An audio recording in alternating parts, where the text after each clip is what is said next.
que vous me voyez et est-ce que vous m'entendez?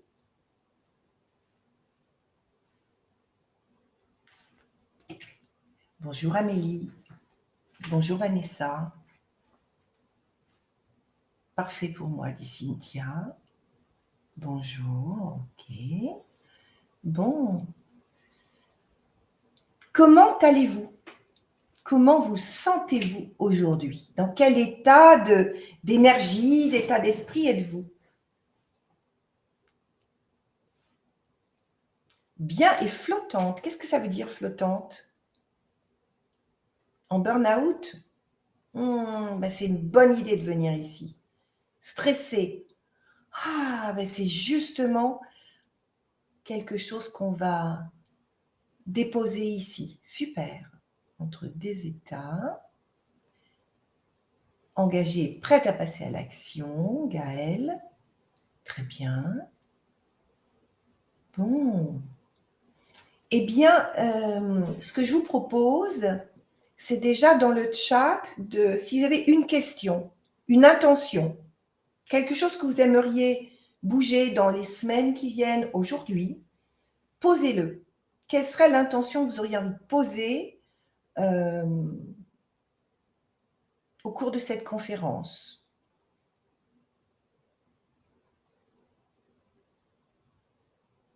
Ancrage, engagé.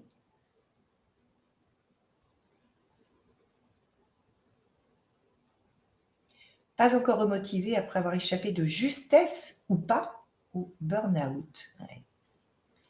Écouter. Qu'est-ce que ça veut dire écouter? C'est une intention? C'est être écouté? Comment s'affirmer en tant que femme? Développer mon leadership? Ça, c'est le sujet. Hein. C'est mon sujet de prédilection.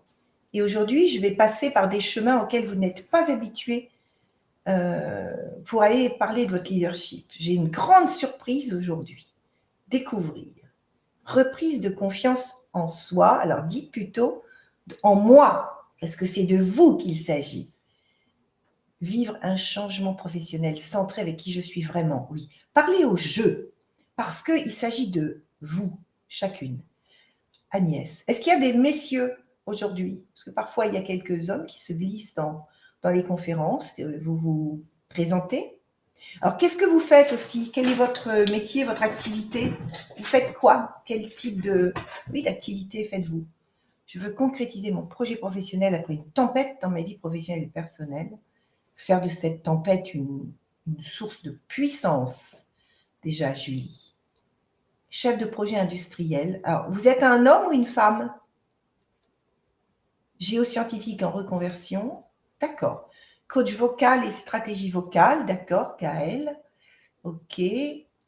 Comme mon ami Jean Sommer, par exemple. Exact. Jean est un ami de longue date. Directrice des opérations de bureau d'études. Vanessa, d'accord. Ouda, executive coach et psychopraticienne, directrice artistique en design, print, digital et cofondatrice d'un projet dans la tech. Très intéressant. Bon, vous êtes déjà une quarantaine. Je sais qu'en général, vous êtes 80 à peu près dans la conf. Donc, ce que je vous propose, c'est qu'on commence dans 1 ou 2 minutes et on va profiter de cette minute que je vous accorde avant qu'on démarre les slides. C'est de vous poser à l'intérieur de vous, de fermer les yeux et de juste rentrer dans la conscience de votre corps. C'est-à-dire que vous arrêtez de chatter, vous allez juste fermer les yeux. De toute façon, on lira tous les chats après et je répondrai. On a 1 heure tranquille, donc c'est parfait. Vous allez juste fermer les yeux. Respirez profondément. Un expire tranquille. Comme si vous vidiez toutes les tensions, toutes les petites abeilles dans la ruche mentale. Juste soufflez. Vous posez à l'intérieur de vous. Vous pouvez imaginer que vos pieds sont ancrés au sol, mais comme des aimants, collés au sol, comme si vous captiez l'énergie de la terre. Et puis vous allez juste, pendant une petite minute, scanner votre corps, les cellules, les os, les organes, comme si vous aviez euh,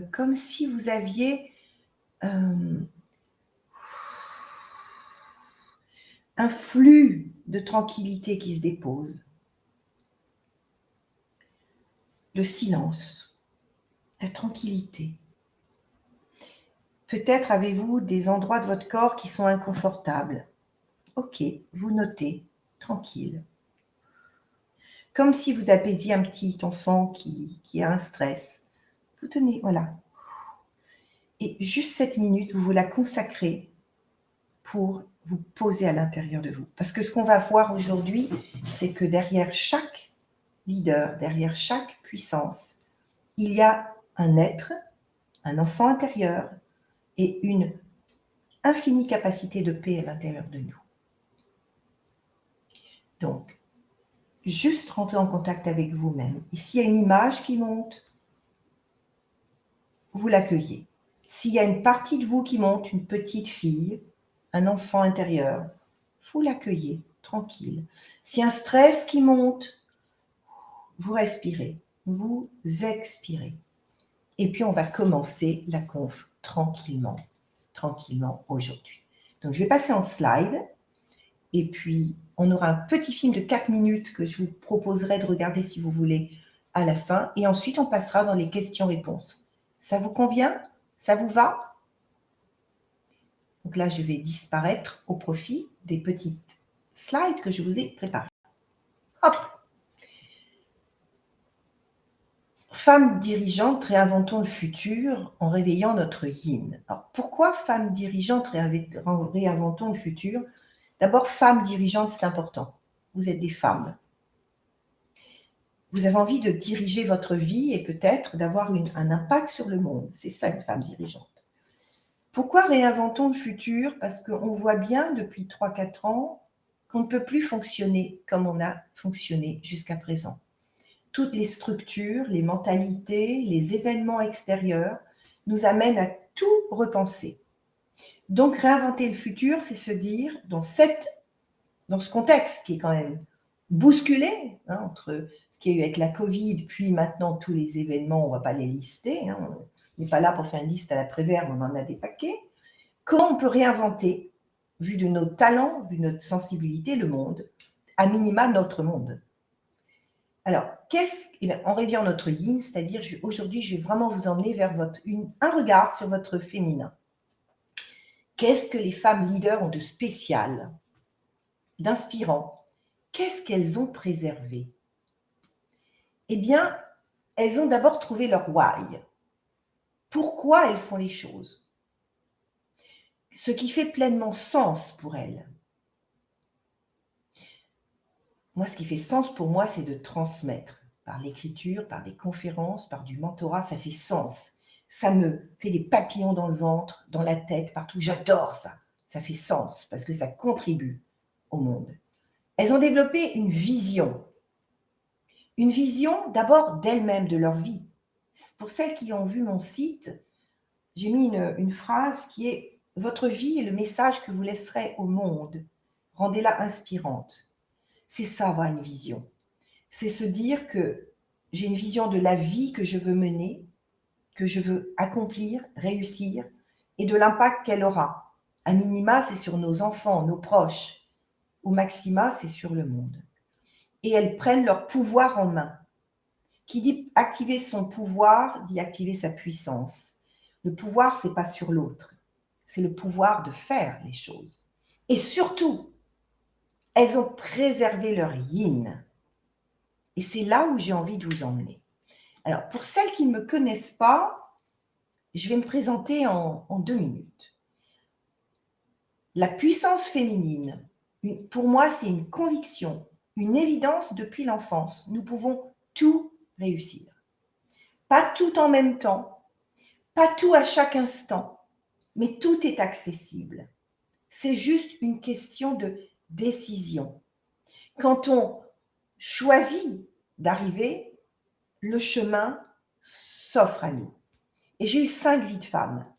D'abord, ma première vie, c'est j'ai mis une image de Yves Saint Laurent, Cartier.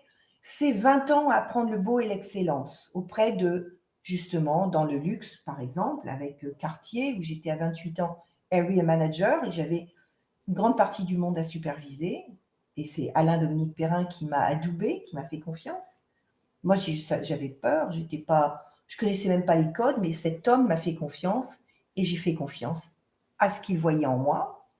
Yves Saint Laurent, à 32 ans, j'avais les lignes de produits cuir et bijoux pour le monde entier, de la création à la distribution. Donc, c'était comme une petite DG, hein, c'était important. Aujourd'hui, je suis mentor de la Fédération internationale des universités catholiques dans le monde. Ça m'amène à intervenir avec un programme en anglais qui est Find Your Leadership DNA, trouver votre ADN de leader, partout en Europe, en Australie, aux États-Unis, en Amérique du Sud, en Inde, en Asie. Donc ça, c'est ce que je fais aujourd'hui. Je suis passionnée par l'art. À 39 ans, j'ai fait un parcours marketing assez important. Et puis, je sens qu'il y a quelque chose en moi qui pourrait passer en burn-out, justement. Je suis plus à ma place. Je sens que j'ai fait le tour un grand tour de piste, avec de belles réussites, et puis aussi des beaux moments difficiles. Hein. Mais je sens que je suis arrivée à un palier, et en fait, c'est l'art qui se présente à moi. Je peignais depuis toujours, mais un ami chasseur de tête passe à la maison, puis il me dit « Ah, t'es hyper douée !» Mais t'es à la rue, t'as aucune technique. Et ça m'a éveillée. Je suis douée, en effet, je vibrais quand je peignais, mais je ne savais pas, puisque je n'avais pas appris. Et donc, je suis rentrée dans un atelier de la Renaissance, où j'ai appris les techniques de la Renaissance, à Nogent-sur-Marne, avec Pierre-Yves Giannini, qui m'a transmis pendant 2 ans toutes les techniques les plus solides de peinture à l'huile. Nombre d'or, construction orthogonale, toutes les techniques, etc. Je peins toujours et je sculpte. Lorsque vous voyez en sculpture, en bas à droite, c'est mon mari que j'ai sculpté. Là, c'est le bronze, hein, à partir de la sculpture que j'ai faite de lui. Et à gauche, c'est une des toiles que je faisais. J'ai un cadeau dans ma vie, c'est l'autisme. Mon filleul Maxime, on a découvert quand il avait 3 mois qu'il était atteint du syndrome autistique. Et j'ai vécu à la fois les grands moments difficiles de l'incompréhension absolue et de l'abasourdie et la blessure que ça peut représenter. Parce que c'était vraiment mon amie, ma sœur, qui était la maman. Et puis après, j'ai compris surtout la puissance qu'il y avait derrière lui. Je me suis formée en communication profonde accompagnée. Je me suis formée en constellation systémique et j'ai commencé à développer tout un travail de thérapeute, donc je suis thérapeute, à partir de l'écoute du subtil. Je suis plume, auteur, et surtout amoureuse ascendant hédoniste. Descendante de guerrières féminines, d'amoureuses, dont la petite dame que vous voyez en bas, c'est maman, 96 ans, qui peint 6 heures par jour quand elle est chez nous, et qui est une femme extraordinaire. Alors, juste pour Cynthia, je ne suis pas sûre que ça puisse être considéré comme un cadeau. Sœur d'un frère handicapé, j'ai beaucoup travaillé dans une HEO, Espoir Handicap, Espoir Ostéopathie, et en travaillant en communication profonde, notamment avec des enfants porteurs de handicap, qui avaient des trisomies, de l'autisme et des problèmes cérébraux. Et dans tout le travail qu'on a fait avec ses parents, c'est trouver le cadeau derrière la douleur, même si c'est évident que c'est compliqué. Là, mon filleul vient de faire une crise d'épilepsie la semaine dernière, et on est allé chercher derrière ce qui se passait, et on a trouvé le cadeau quand même. Donc, je sais que ce n'est pas facile à entendre, mais il y a des cadeaux, et notamment, je vous invite à aller découvrir ce que la communication profonde accompagnée peut apporter dans le cadre de personnes handicapées, frères handicapés. Il y a des cadeaux quand même. Voilà. Et là, je parle d'expérience. Alors, je vais vous parler de yin aujourd'hui. En 86, donc je suis chez Cartier, très yang. Et qu'est-ce que me dit Alain-Dominique Perrin? Je t'ai recruté parce que tu es un mec. C'est l'époque où j'étais yang, ou pour me faire admettre dans un milieu que je considérais comme un peu macho quand même, il fallait que je parle comme eux, que je rentre dans le côté un peu woman. Et aujourd'hui, en 2021, je suis vraiment la spécialiste du Women Empowerment. Et là, c'est pour mon féminin qu'on est venu me chercher. Donc, ce que je veux vous dire, c'est qu'on a en fait les deux, du masculin et du féminin en nous. Et je vais vous donner une clé tout à l'heure. On va faire un petit test. pour aller voir où se cache votre féminin, où se cache votre masculin, et comment on peut jouer avec cette dualité pour être complète. Est-ce que jusque-là, je ne vous ai pas perdu? C'est bon?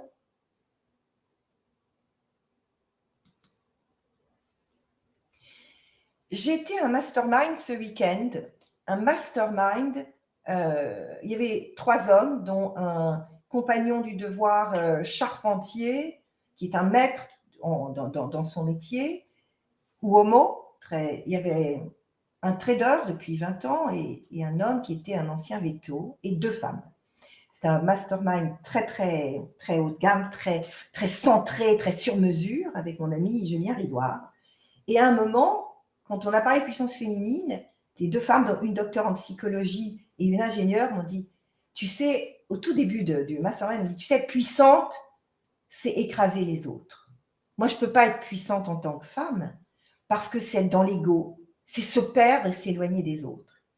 Et le travail qu'on a fait pendant ce week-end, c'était justement aller leur permettre de révéler leur puissance dans la douleur. Parce que c'était douloureux au début, puis dans la douceur. On est passé de la douleur, je n'y arrive pas, à la douceur, mais ma puissance, elle est là. Et ça m'a fait penser à cette phrase de Marianne Williamson. Nous avons davantage peur de notre lumière que de notre ombre. La conversion qui s'est faite pour les femmes, c'était, mais en fait, on peut être puissante et généreuse, puissante et dans l'écoute, attentive, puissante et dans la délicatesse, le subtil. Et pour les hommes, mais on peut être puissant tout en étant vulnérable, tout en sentant il y avait le petit Julien, il y avait le petit Johan, il y avait le petit Morgane, qui étaient là, palpables, et qui à un moment, ils étaient en larmes en disant, mais je l'avais oublié. Donc la puissance, que ce soit chez les hommes ou chez les femmes, c'est accepter que la puissance n'est pas dans l'ego, n'est pas dans la structure, je me cadenasse, c'est dans la conscience intime de qui on est, dans l'accueil de notre enfant intérieur, dans l'accueil de notre vulnérabilité. Et la puissance, c'est la puissance d'agir à partir de soi. Et on n'est pas dans le pouvoir. Et à la fin, Caroline, qui a écrit un livre, j'en parlerai à mon poulpe, qui est un livre vraiment étonnant qu'elle m'a offert. Elle me dit, mais tu vois finalement ce que tu m'as montré pendant ce week-end, ça m'a beaucoup touchée, c'est qu'en effet, on peut être puissant tout en étant totalement disponible aux autres et en étant dans le désir d'apprendre de l'autre, pas en position haute. Bonjour Henri. Et donc, c'est ça qui m'a beaucoup marqué et qui m'a donné envie de vous partager quelque chose de précieux que j'ai vécu avec eux. Ça vous va? Alors, libérer sa puissance, qu'est-ce que c'est?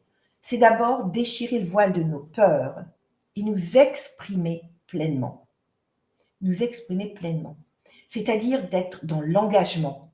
Oui, je m'engage à accueillir cette puissance. Déterminée, quels que soient les écueils, je trace ma route. Généreuse. La puissance, c'est du don, c'est du rayonnement, c'est du partage. Pionnière, parce que on nous demande de plus en plus d'être des femmes qui vont, comme Michelle Obama l'incarne très bien à mon sens, activer leur puissance par le féminin. Et multiples. Nous sommes multiples. Un tout petit exemple. Je vous ai parlé d'art. Moi, je suis auteure, je suis critique d'art.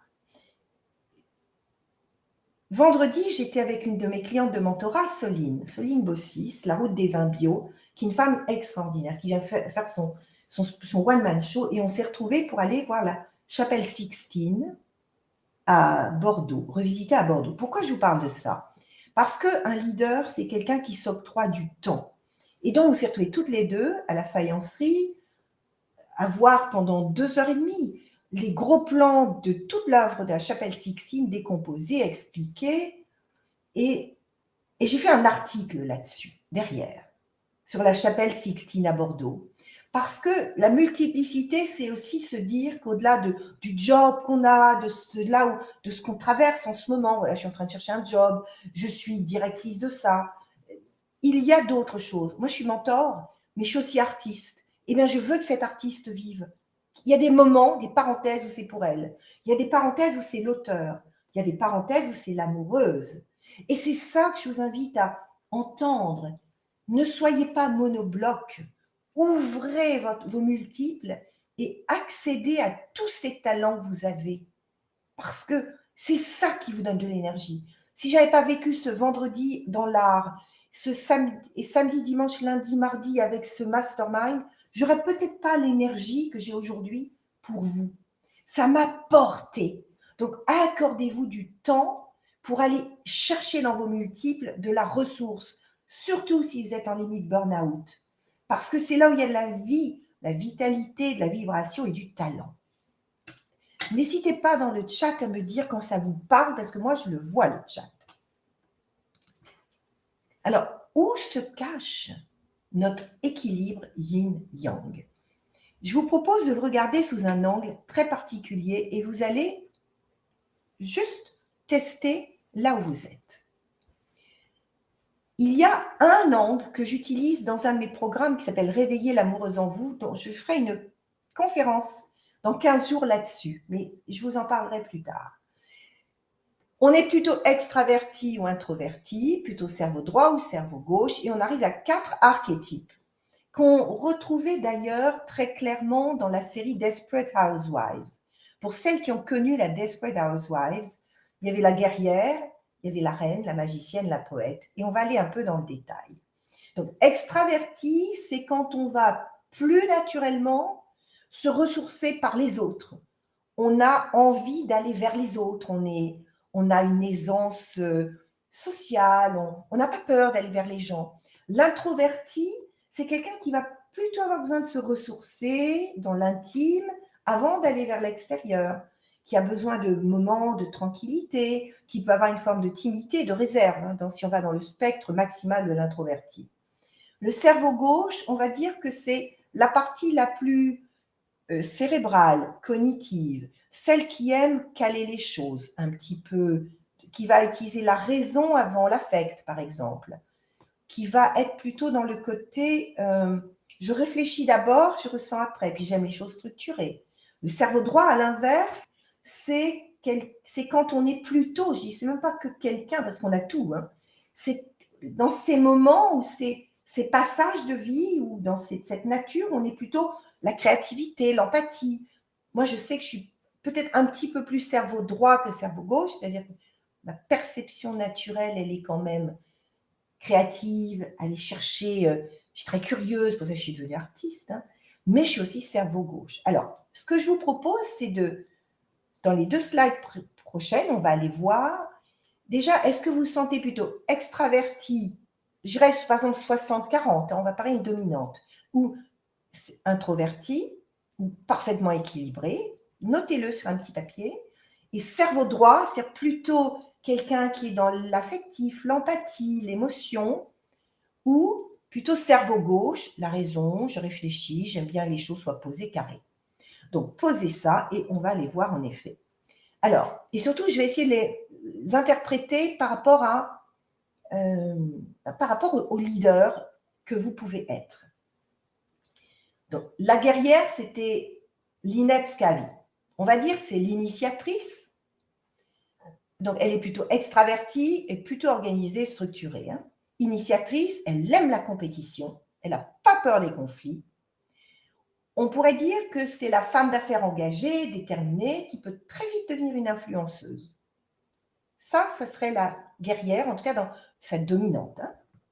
La reine, rigoureuse, elle est toujours aussi structurée que la première, c'est Brie Van de Kamp, mais elle est plutôt introvertie dedans.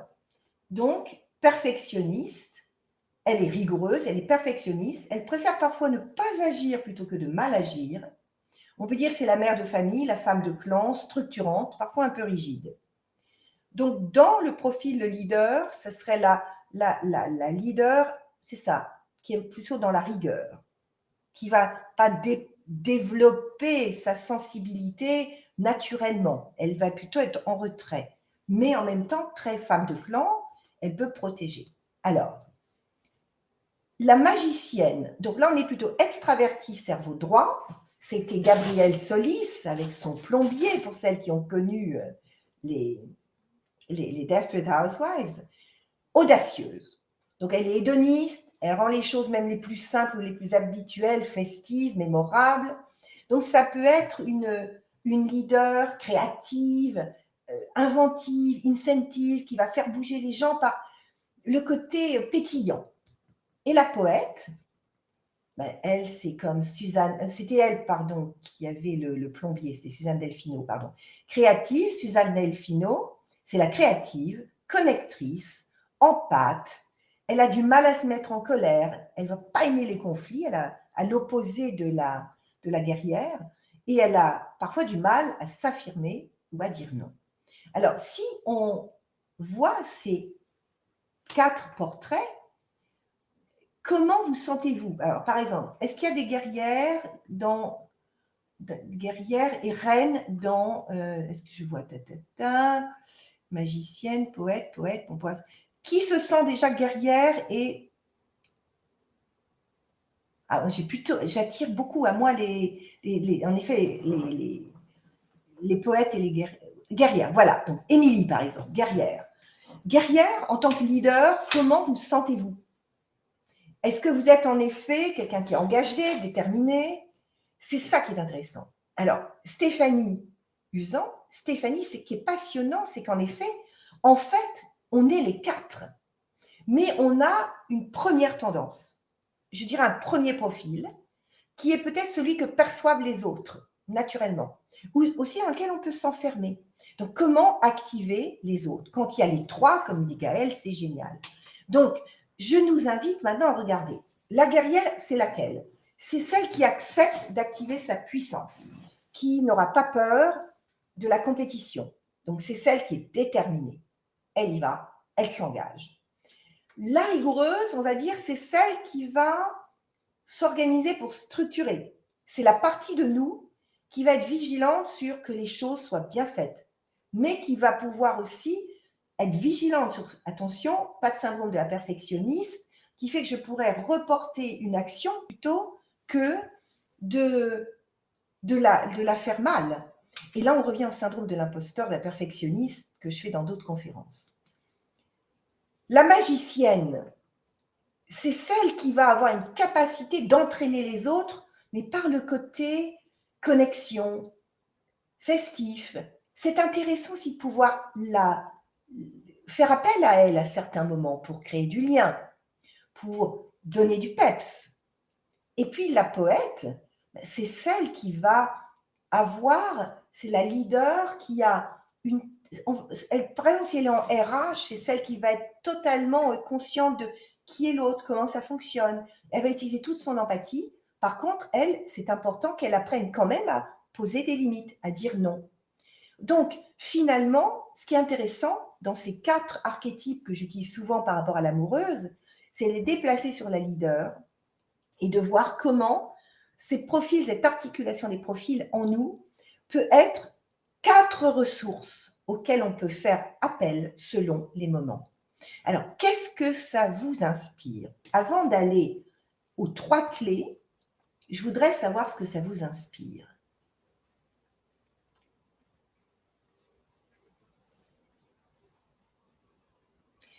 Donc, l'idée, c'est vraiment de pouvoir être complète. Il y a des moments où j'active d'abord la poète en moi, c'est-à-dire la créative, la connectrice, l'empathe. C'est quand je veux capter les infos. Quand je veux capter les infos, c'est la poète en moi que je vais appeler. Quand je veux mener un projet, je vais d'abord faire appel à la reine, par exemple, pour dire, OK, comment j'organise, comment je structure, où est-ce qu'il y a des zones de risque, comment je peux avancer. Mais comme j'aurais tendance à être un peu rigide, si j'ai la poète en moi, je descends dans les tours. Après, je peux faire appel à la guerrière, dire, tiens, maintenant, il faut emmener tout le monde avec moi. Hop, j'entraîne. Et là, je peux même faire appel à la magicienne. Je peux entraîner parce que je suis déterminée et puissante, et je peux entraîner parce qu'on a envie de manger la même chose que moi. Vous voyez? Donc, ce que je nous invite à vivre, c'est des leaders qui sont aussi des femmes complètes. Ouais. Voilà. tout un tas de possibles non explorés. Selon les circonstances des interlocuteurs, j'ai changé de posture. Important de mettre en avant chaque style quand on veut développer les talents féminins dans l'entreprise. Exactement. Alors, on va rentrer un petit peu plus maintenant dans le côté, là c'est les 3 clés que je nous invite vraiment à maîtriser. D'abord, pour être une vraie leader, mais femme et leader, c'est toujours femme, revenir à notre puissance intacte. Quelle est notre singularité? Quelle est notre couleur? Notre couleur, c'est notre originalité,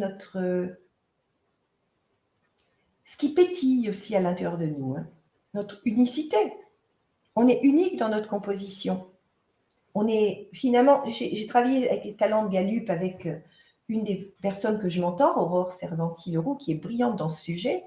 Et quand elle m'a fait vivre les talents, puisque je voulais l'aider à faire un programme autour de ça, j'ai dit, tu vas me le faire vivre. Et dans les talents de Gallup, sur les 34 talents, sur les milliers de gens sur qui ils ont testé, il n'y a que 240 personnes sur Terre qui ont le même talent. C'est la même combinaison de 5 talents sur les 34. On est dans des compositions de probabilité. Donc, on est vraiment unique. C'est-à-dire qu'on est très peu à avoir toute cette composition spécifique, surtout si on rajoute à ça notre histoire de vie, qui, encore une fois, est unique. Rouquette, oui, si vous voulez le podcast, le replay, il faudra me le demander sur LinkedIn. Alors, nos rêves aussi. J'adore ces 2 images parce qu'elles marquent très bien que nous étions plein de rêves en enfant. Qu'est-ce que c'était ces rêves? Puisqu'ils nous fait vibrer. Il y a quelque temps, Aurore me disait, mais pourquoi tu travailles encore? Tu pourrais franchement être en retraite, tu n'as pas besoin de... Et il y a un truc qui est monté de mon ventre, et je dis, mais j'adore ce que je fais. Et j'avais perdu un petit peu la niaque depuis 2 mois, j'ai entendu ronronner. Et tout d'un coup, c'est monté de mon ventre, je dis, mais j'adore transmettre. Et en fait, c'est ça ce qui nous fait vibrer. C'est aller retrouver, réveiller quand on ne l'a plus. Parce que si vous avez réveillé ça, là, vous serez puissante. Réveillez là où ça vibre. On a perdu la plupart du temps ce qui vibre réellement. On est dans la tête. Oui, mon big why, ce qui fonctionne. Mais ça ne suffit pas. C'est dans vos guts, dans votre tripes, dans votre ventre que ça fonctionne. Et c'est toujours caché au cœur de notre enfance.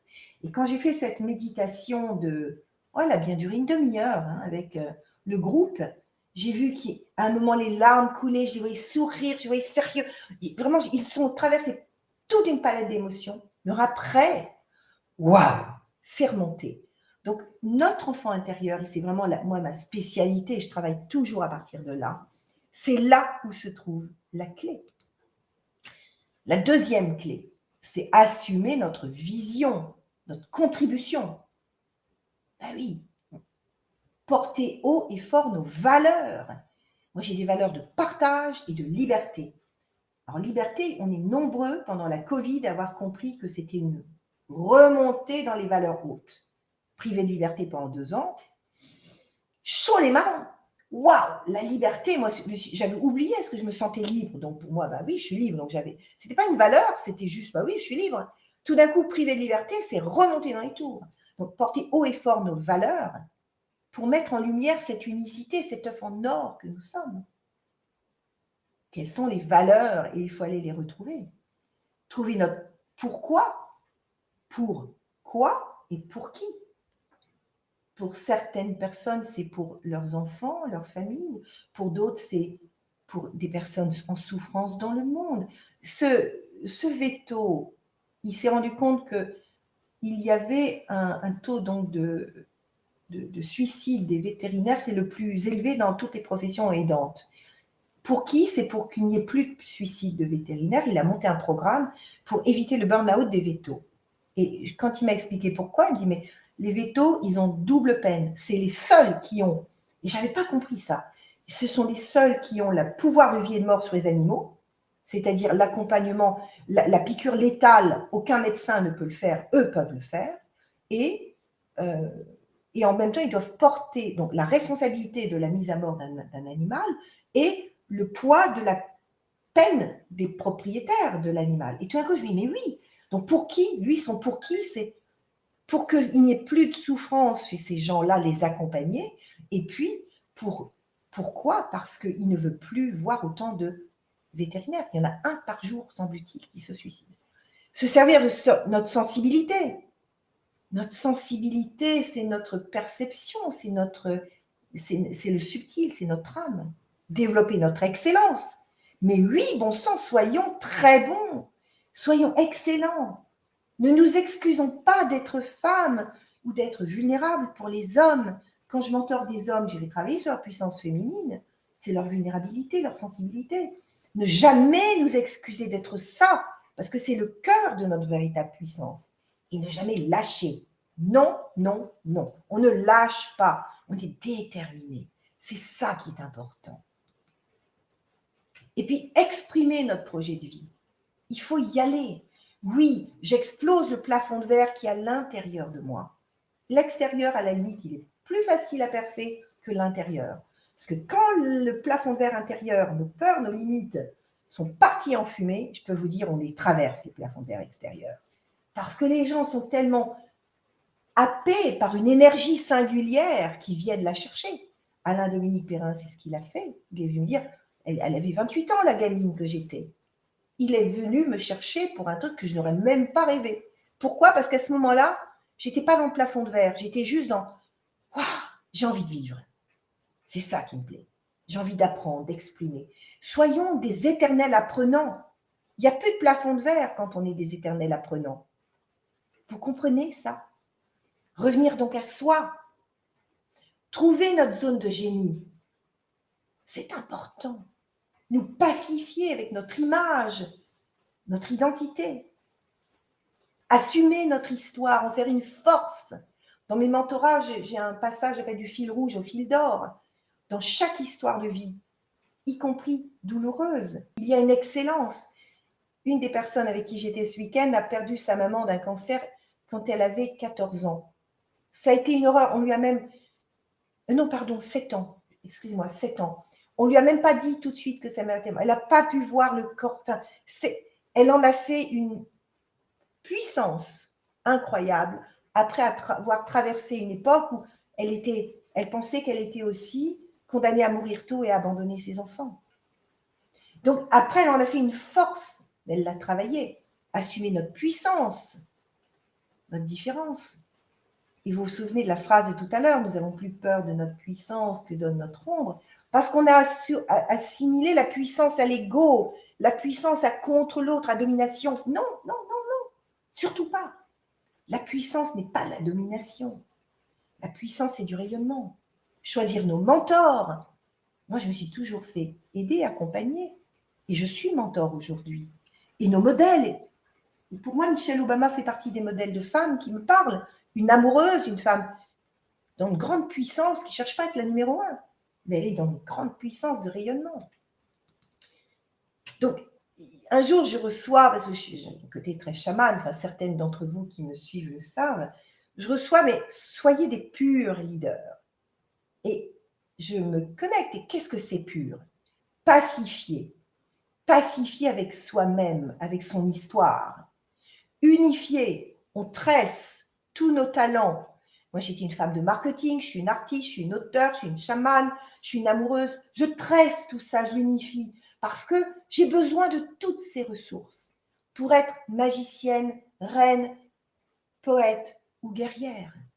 Rayonnante. Parce que le rayonnement, c'est une énergie qui transmet aux autres quelque chose de vibrant et éveillé.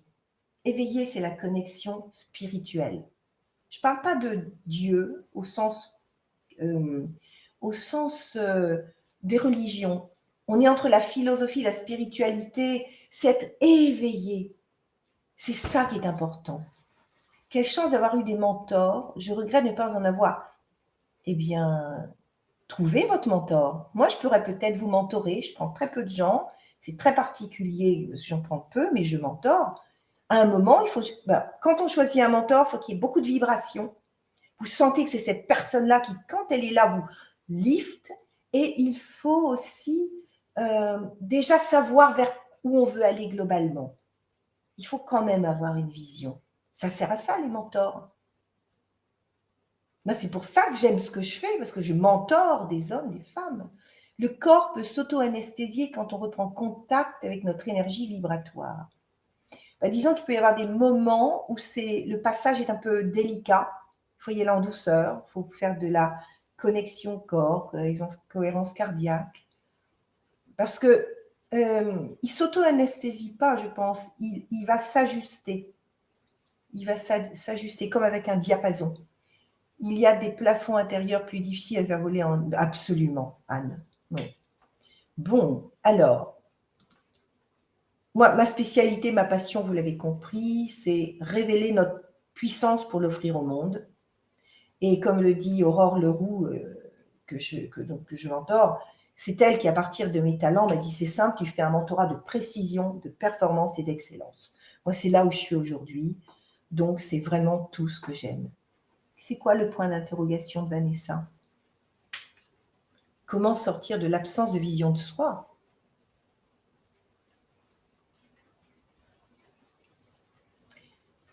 Ça dépend de votre histoire. Ça peut être parce que parfois l'absence de vision de soi, ça peut être parce qu'on a occulté son enfance.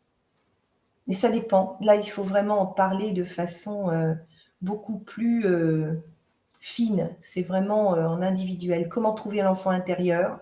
Moi, j'ai des techniques pour ça que j'ai développées. Et j'ai eu la chance de jamais la perdre. La petite Édith est très, très présente. Donc, je sais comment la faire.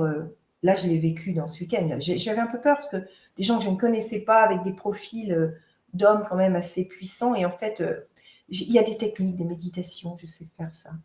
Je ne vois pas les échanges du chat. Oui, c'est normal parce que comme après, je suis amenée à parfois partager le podcast, je veux que vous ayez gardé, sinon ça apparaît.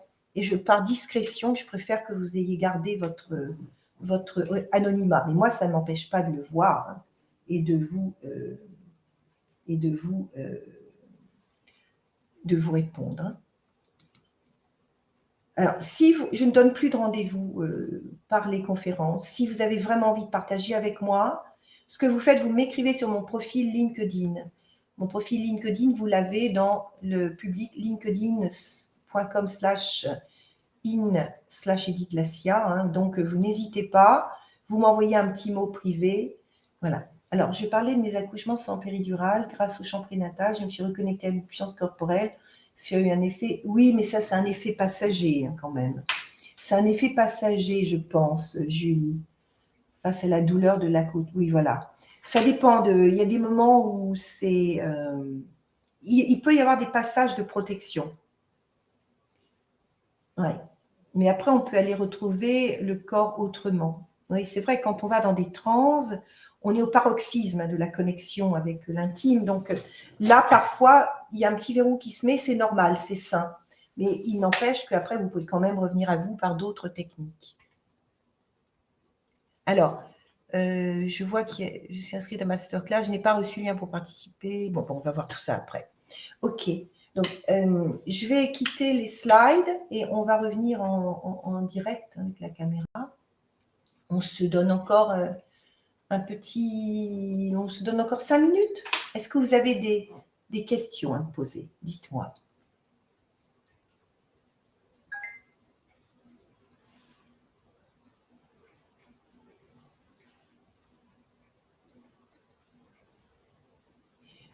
Moi, j'aurais une question à vous poser. Qu'est-ce qui vous a le plus intéressé, interpellé dans ce que je vous ai partagé?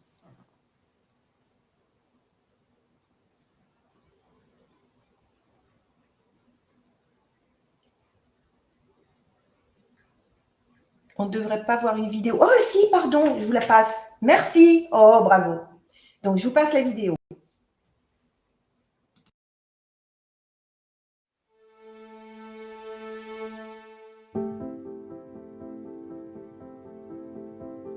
Je crois que j'ai toujours aidé.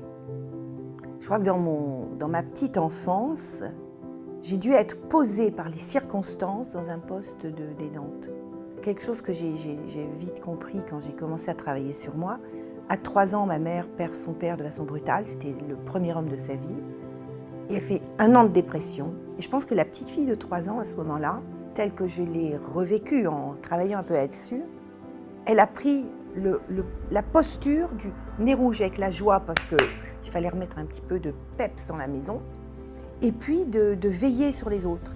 Donc je pense que je suis devenue aidante parce que quelque part dans mon histoire, à un moment, la posture, l'attitude a été vraiment intégrée. Et puis après un long parcours, j'ai choisi de revenir à ma source, c'est-à-dire j'adore les gens et j'aime sentir que je ne suis pas là pour rien. J'ai compris en rembobinant mon histoire que j'ai toujours eu cette posture d'écoute, d'observation et de redonner du sens peut-être dans des choses qui parfois se hachaient. C'est-à-dire que j'ai toujours été un liant, que ce soit dans l'écriture, dans l'art, dans le marketing ou aujourd'hui dans mon travail de mentor, de conférencière.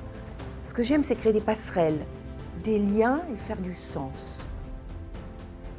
Quand une femme se révèle, c'est d'abord beaucoup de sororité. C'est-à-dire que je me sens en lien avec elle. La personne qu'on va accompagner, quelque part, c'est notre miroir. C'est quelqu'un qui est sur la même trajectoire, qui a les mêmes valeurs, qui a les mêmes objectifs, qui a les mêmes préoccupations de fond. Et donc, ce que je ressens, c'est d'abord une très grande communion. Je ne fais pas un coaching intellectuel, même si on va arriver à des stratégies, à des outils très forts de construction. Mais avant tout, j'amène la personne dans son propre corps, là où il y a les mémoires, là où il y a les sensations, là où il y a de la joie, là où il y a la tristesse, pour aller nettoyer. On est ensemble dans la même lumière. J'incite les femmes à devenir les rôles modèles. Parce qu'on a besoin aujourd'hui de femmes qui vont, qui vont dire c'est possible et je vous aide. On y va ensemble. Pour moi, c'est tellement important. Je me ressource seule avant tout parce que j'ai besoin d'être bien pour aller vers les autres. Donc je me ressource aussi dans l'art énormément. Mais il y a tellement de manières de se ressourcer. Je crois que pour se ressourcer, il faut aller vers ce qu'on aime profondément. C'est vraiment aller chercher tout ce qui est là autour de nous pour nous ressourcer. Christophe, mon mari, mon meilleur ami, est quelqu'un que j'aime profondément et qui m'aime. Et je crois qu'on a fait un choix dans notre vie, c'est vraiment d'être là l'un pour l'autre.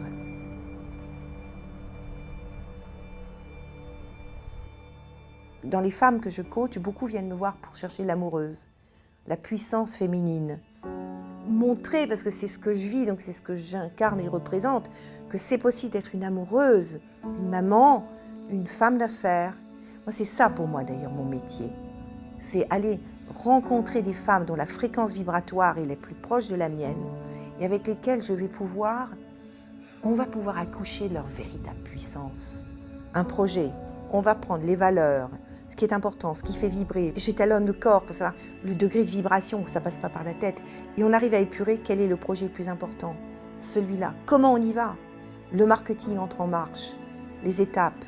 On définit le projet de façon très précise. On va aller voir les modèles autour qui sont inspirants. On va aller voir, on fait une petite veille concurrentielle. On va aller voir là où elle a le plus de valeur à apporter. Comment on peut, étape par étape, aller construire ce projet. J'adore. C'est-à-dire qu'on sait exactement pourquoi on vient vers moi et je le fais avec de plus en plus de joie et de justesse. Et c'est ça qui est fabuleux, c'est ça que j'adore faire. Je suis Edith Lassia, mentor des femmes qui veulent contribuer à changer le monde.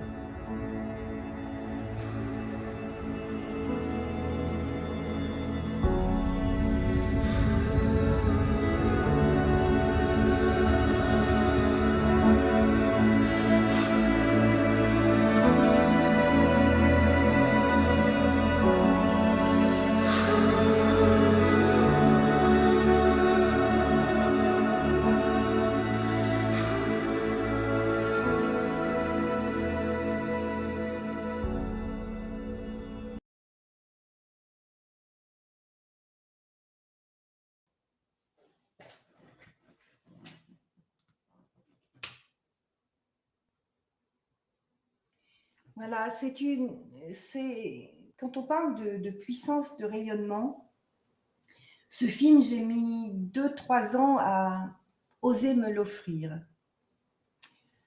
parce que autant je peux être extravertie quand je transmets, autant je ne suis pas quelqu'un, vous allez voir sur LinkedIn, en train de faire des posts tout le temps.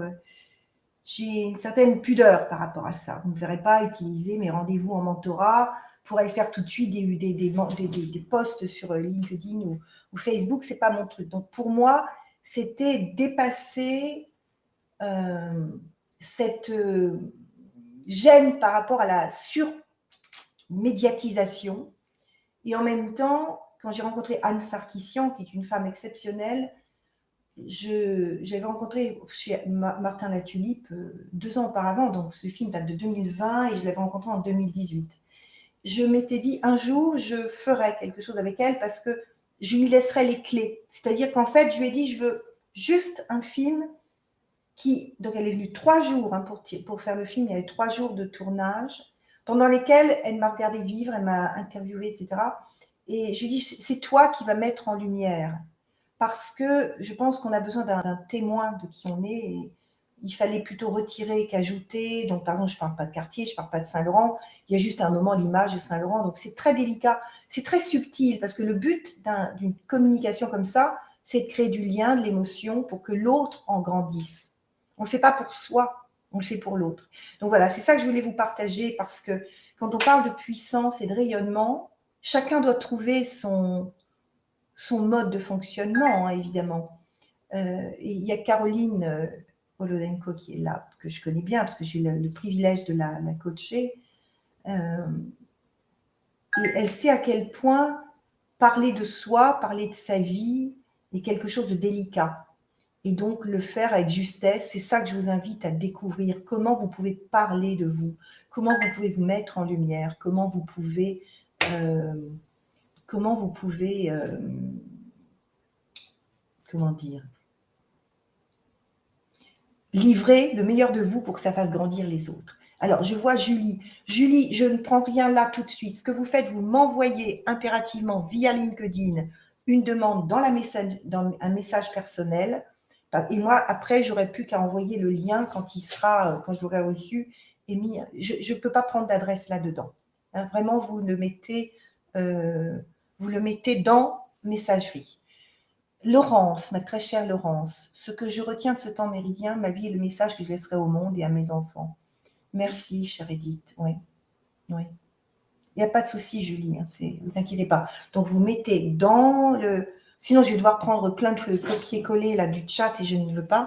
Donc, vous mettez dans le LinkedIn Messenger ou je vous donne mon adresse pro, mais vous l'avez sur mon LinkedIn, hein, ou je vous donne mon adresse pro, c'est pareil aussi. Contact. Voilà. Mais c'est vous qui faites la demande tranquillement. Moi, je n'ai rien d'autre à faire qu'à vous l'envoyer quand je l'aurai reçu et mis sur... Voilà. Vous avez 2 moyens de me contacter. contact@edithlassia.com ou LinkedIn. Il y a déjà pas mal de mots. Hein. J'ai déjà j'ai déjà un paquet de petits messages. D'accord.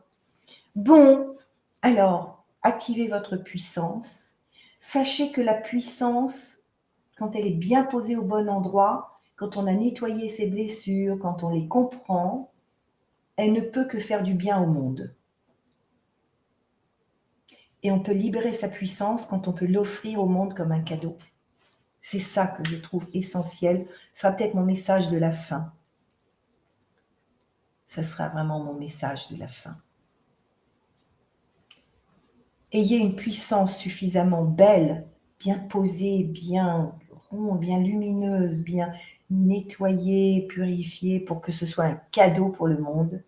Et je finirai par l'image de quand Harry rencontre Sally. Je vous l'ai raconté, vous les connaissez peut-être. C'est quand Harry et Sally sont des grands amis de longue date, mais ils sont amoureux, mais ils ne peuvent pas se l'avouer. Puis s'ils couchent ensemble, l'amitié va exploser. Et donc, il lui raconte cette nuit avec une copine, elle est jalouse, elle est furieuse, et il lui dit « Oh, si tu savais le pied qu'elle a eu !» Et elle, Julie, Sally lui dit « Mais attends, on peut mimer l'orgasme. » Et elle mime un orgasme à table. Et donc, une dame qui a mon âge, aujourd'hui, voit ce jeune couple de 30 ans avec cette jeune Sally qui mime un orgasme fantastique. « Garçon, je peux manger la même chose qu'elle. » Ben, c'est ça, le rayonnement. C'est quelque chose qui fait qu'on a envie. C'est possible pour tous. Voilà, je vous abandonne. Je vous souhaite une très belle journée. Vous savez comment me joindre. Et la prochaine conférence dans 15 jours, je vais vous parler de réveiller l'amoureuse en vous, celle que ça tente. Je vais aller vraiment réveiller l'amoureuse en nous, la femme, et je vous proposerai d'aller découvrir quelque chose de formidable que j'ai vraiment développé il y a quelques années, puis on m'a fait comprendre qu'il fallait que je le remette en disponibilité. Voilà. Ciao. N'oubliez pas, vous êtes puissante, vous êtes grande et le monde a besoin de vous. Ciao.